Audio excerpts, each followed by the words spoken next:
I was working at a hotel in New York. A British guest called the front desk and said, "Can I speak to someone who speaks English?" I told him I was speaking English. He said, "No, I mean proper English. I can barely understand your accent. I'm American, speaking standard American English." He said, "Yes, but it's very hard to follow. Don't you have anyone British working here?" I told him no. He sighed and said, "This is why American customer service is so poor. You can't even communicate properly." His wife got on the phone and spoke very slowly and loudly as if that would help. She said, "We need towels. Can you understand that? TOWELS. I sent the towels up and they left a review complaining about language barriers. I work at a call centre in Ireland. A British caller asked to speak to a supervisor because she couldn't understand my accent. I told her I'm speaking English. She said, "You're mumbling. I need someone who speaks clearly." My supervisor, also Irish, took the call. The woman said finally, "Someone I can understand," then paused and said, "Wait, you sound the same. Are you Irish too?" My supervisor confirmed. She got frustrated and said, "Doesn't your company hire native English speakers? We are native English speakers." She said, "I mean from England. This is ridiculous. I shouldn't have to strain to understand customer service." She hung up and called back, hoping for an English accent. I was a tour guide in Edinburgh. An English tourist kept asking me to repeat myself. After the third time, he said, "I'm sorry, but your accent is quite thick. Could you try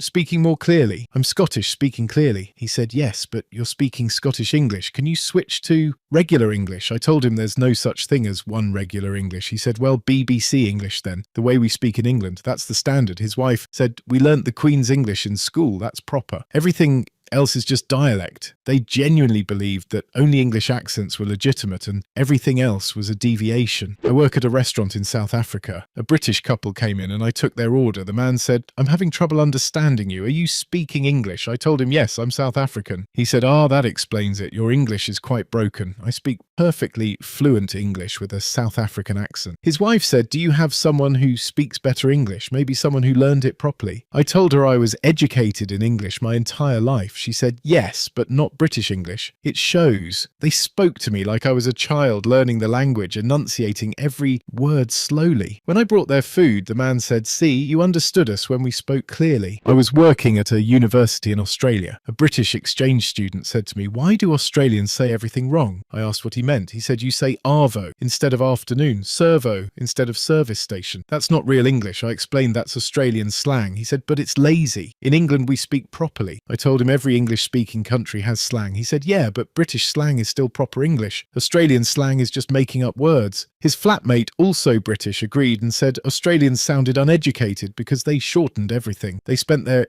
entire exchange complaining about how Australians ruined the English language. I work at a tech support centre in India. A British caller said, "I need to speak to someone in your UK office." I can't understand Indian accents. I told him I'm perfectly understandable and happy to help. He said, "No offence, but I've had issues before. I need native speakers." I told him I am a native English speaker, raised speaking English. He said, "But you learned British English as a second language, right?" I explained that India has millions of native English speakers. He said, "That doesn't make sense. English is from England. You can't be native if you're from India." He insisted on speaking to someone British and waited on hold for 40 minutes rather than let me help him. I was a barista in Canada. A British customer ordered a coffee. When I confirmed his order, he said, "Sorry, what did you say?" I repeated it. He said, "You have a very strong accent. Are you Canadian?" I told him yes. He said, "I thought Canadians sounded American. You sound different." I explained that Canadian English has its own characteristics. He said, "It's quite nasal. Do all Canadians sound like this?" His friend said, "They say about funny. It sounds like a boot." I told him that's a stereotype. He said, "No, you just said it. You can't hear your own accent." They spent 10 minutes trying to get me to say certain words so they could laugh at the pronunciation. I work at a radio station in Jamaica. A British listener called in and said, "Why don't your DJs speak proper English? This is supposed to be an English-speaking station." I told him we speak Jamaican, English and patois. He said, "But I can't understand half of what they're saying. If you're broadcasting in English, use proper English." I explained that Jamaican patois is part of our culture. He said, "It's unprofessional. In Britain, BBC presenters speak clearly. You should train your DJs properly." His assumption was that Jamaican English was incorrect rather than a legitimate variety. He wanted us to abandon our linguistic identity to match British broadcasting standards. I was working at a cinema in Singapore. A British couple asked if the film had subtitles. I told them it was in English, so no. They watched 10 minutes and came out complaining. The man said, "Everyone in the film has an American accent. We can't understand it. Can you put subtitles on?" I explained we don't add subtitles to English language films. His wife said, "American English is basically a foreign language. It's too different. We need subtitles or we want a refund." I offered them a different film. They asked if any films had British accents. I suggested a British production. They watched that instead and later said cinemas should label which type of English each film uses so British tourists aren't caught off guard. I work at a language school in Spain. A British parent enrolling her child said, "I want him to learn proper English, not American English." I told her we teach international English. She said there's no such thing that English is British. Everything else is wrong. I explained that American English is equally valid. She got quite upset and said, "Absolutely not. American English is full of mistakes and lazy pronunciation. I want my son learning the correct version." Her husband said, "We don't want him picking up an American accent, having to unlearn it later." They insisted on a British teacher and refused to accept that different English varieties are all legitimate. They eventually found a tutor from London. I was a receptionist at a doctor's office in New Zealand. A British patient said, "Do you have any doctors who speak English?" I told him all our doctors speak English. He said, "I mean, without an accent. I have trouble understanding Kiwis." I told him our doctors are perfectly clear. He said, "Look, I'm sure they're qualified, but communication is important. I need someone who speaks like me." His wife said, "In England, doctors speak the Queen's English. It's clearer. Can we see someone trained in Britain?" I explained that New Zealand doctors are excellent communicators. He reluctantly saw a Kiwi doctor and afterward admitted he understood fine but still thought British accents were superior. I work at a podcast production company in Nigeria. A British collaborator on a project said, "We need to get voiceover artists who sound international." I asked what he meant. He said,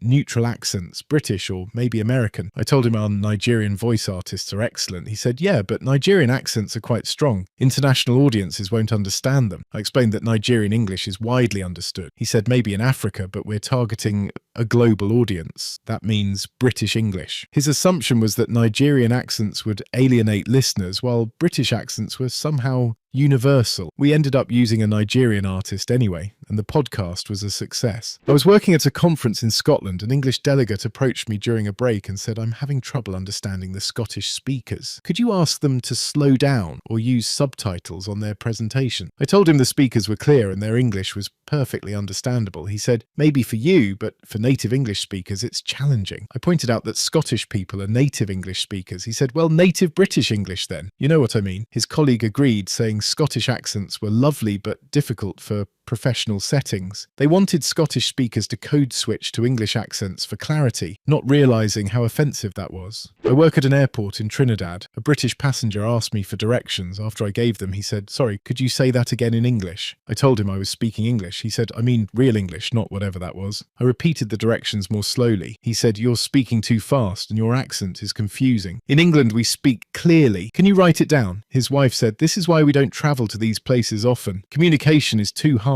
I wrote down the directions. They took the paper and walked off, muttering that Caribbean people needed better English training. They couldn't comprehend that Trinidadian English is as legitimate as British English. If you've enjoyed British people struggling with accents, give it a like and subscribe for more. Cheers.